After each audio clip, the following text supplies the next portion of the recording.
Let's look at the economy in America. Stubbornly high US inflation has grown stronger than expected. US prices rose 3.5% in the 12 months to March, which is up by 0.3% from February. How will the state of the US economy impact the election?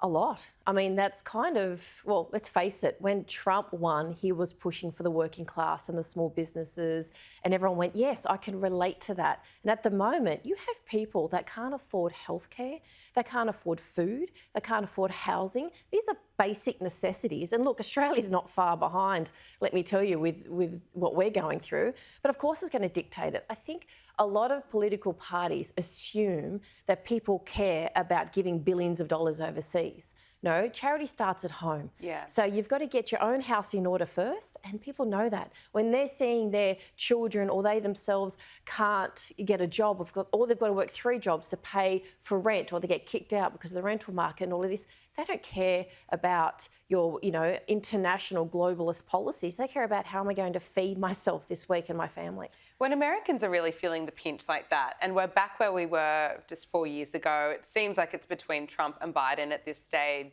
People aren't really that inspired. What's your assessment of where leadership is at in America and around the world? Oh, can I just say that leadership in general, everywhere, I think we've lost what we call good quality leadership. So a leader isn't just someone who wants to be a leader. A leader is someone who has got good character, has got compassion, can be very decisive, isn't easily manipulated by money or blackmail, right? We need someone that can stand up, represent everyone and not make sure no one feels alienated. We're missing that globally. We absolutely are. Everyone is following money or they're trying to get into a powerful position. But when it comes down to America and the election, I say to people, don't look at who's leading the party. Look at the policies of the party. And it's the same here or any country. What are the policies? And that takes effort.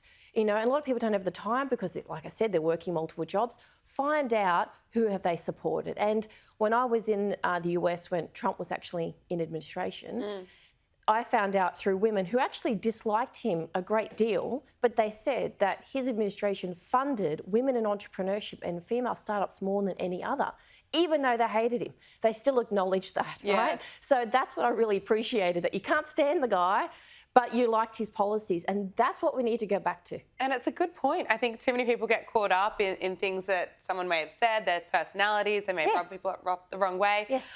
But if you look at the policies, then you can make an informed decision. That's right, because the leaders will change. I mean, they look the wrong way one day and that party will bump them out. And we've seen that happen in Australia, right? So we need solid policies. So look at the policies and look at their track record as well. Let's look at Donald Trump's campaign trail so far. Melania has so far been keeping her distance from his re-election efforts, but it appears now that the election is drawing closer, that Melania is officially back. She was photographed at a fundraiser in Florida on Saturday, which reportedly brought in $50 million. Some are speculating that she could be Trump's secret weapon. Do you agree with that?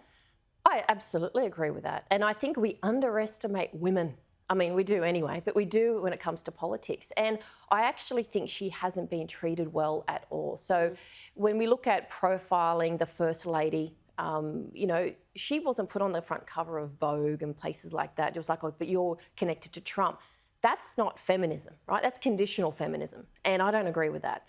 I think she's an individual in her own right. Get to know who she is, what she stands for. And you know what? People do underestimate women, and I absolutely love that because usually we come out on top at the end. Yes, we do. I like your assessment of that too. What would you say her pull is? Do you think the more we're going to see Melania on the campaign trail, we're going to see popularity for Trump rise even further? I think she targets just a different demographic. So when you actually, people need to take the time and listen to her speak and go and do some, again, research, takes effort, right? Very compassionate lady, very switched on, very family orientated. And let's face it, that is going to resonate with pretty much every woman out there. Let's talk about the royal family. Earlier this year, we witnessed the royal family really lose control of the narrative as the palace released a doctored Mother's Day photo. Poor Princess Catherine had to take the blame for that while there was intense speculation about her whereabouts. Has the royal family regain trust with the public? It's been a month or so since that incident, and now the royal family is being more transparent with the health conditions of Princess Catherine and King Charles. Has it done a good job in regaining trust? Look, I don't think people care too much about Charles. I think it's Catherine that they actually care about because they really like her. But this is really difficult because you've got to understand the royal family lives off the people, right? That's where they get their money. And ultimately they are to be the examples of how to live, and it was kind of aspirational and so forth. It's a little bit outdated. However, everyone loves the princess, right? And what's happened is that there's time where she says, I want some privacy, but the people who have literally lived in everything that they've done have said, no, no, no, no, we fund you essentially and we are a part of you, we want to know. So I think that's where it went wrong. And the reality is, like in all areas of life, tell the truth. It might hurt at the beginning, but in the end, people will love you for it. If you made a mistake, admit it and build back trust. Especially in the area of social media, especially when there are photos and you can see if a photo's been edited. It just fueled so much of the speculation around her. Well, it was. And I think also, goodness me, some of the behaviour by people as a result of that really shows you how much we despise social media in so many circumstances. Just kind of leave her alone. She's still a human being and a woman and a mother, and she's going through a lot. But I think from their perspective, whoever advised her should probably be replaced. Yeah, absolutely. Absolutely indeed. Look, closer to home now, authorities in New Zealand have tightened work visa regulations in reaction to what they deem as unsustainable migration levels. Low-skilled applicants are now required to meet English language proficiency standards and are permitted to stay for a maximum of 3 years, a reduction from the previous duration of 5 years. New Zealand policymakers warn that increasing arrivals are driving up rents, house prices and inflation. What do you make of the move? What's interesting is that we have been brainwashed, literally, by all governments that migration is good for the economy, right? That only works if we have housing and jobs and infrastructure for the migration, right? Because if not, that's what happens. Housing prices go up. We've got slums where people have to have 20 people living in one house just to survive. And limiting it from 5 years to 3 is interesting because where's the stability in that? So if someone is moving country, they're going to another home, like they don't know maybe the language or they're learning it, which is understandable, and they're supposed to, establish roots. 3 years goes very quickly. 5 years gives them an opportunity to really work in the company and grow and get promoted and potentially stay on.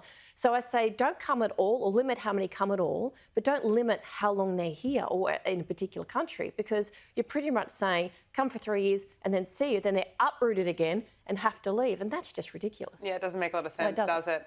Finally, let's talk about big business. Sadly, there have been plenty of layoffs. Last year, several companies spanning the tech, media, finance and retail sectors implemented substantial workforce reductions. Key players such as IBM, Google, Microsoft, along with finance giants like Goldman Sachs, all announced layoffs. Are these avoidable? Why is it happening? Well, I could see this happening. No one believed me. When everyone was quiet quitting, I said, be careful because you're the one that's going to get made redundant or you're the first out with that attitude, right? And now people are going, oh no. I'm getting messages from international friends saying there's redundancies in my company and we're not hearing even about them. We only hear of some, not all of them.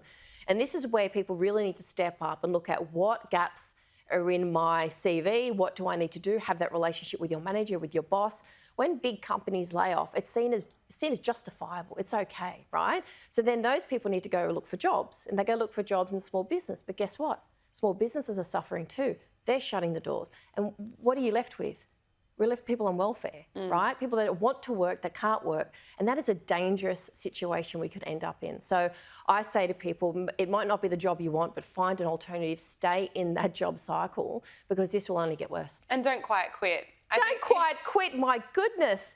It's really, I tell you, that was sabotage. Whoever started that was trying to sabotage an entire generation. You don't have to work extra hours. You don't have to kill yourself. I'm pro having balance. Yeah. But quiet quitting is passive aggressive and it's saying that I don't care about your business, so why would that keep you? And it really doesn't serve you as a human being. If you're going to work every day, if you're going to work... You would hate it.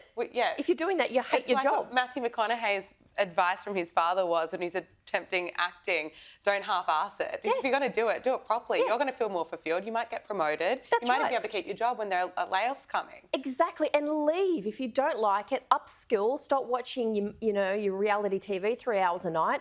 get an extra qualification, which I know plenty of people do, and then get another job. Amanda Rose, it's been so lovely to speak with you. Thank you so much for making time for us here on Power Hour. Really appreciate it. Thanks.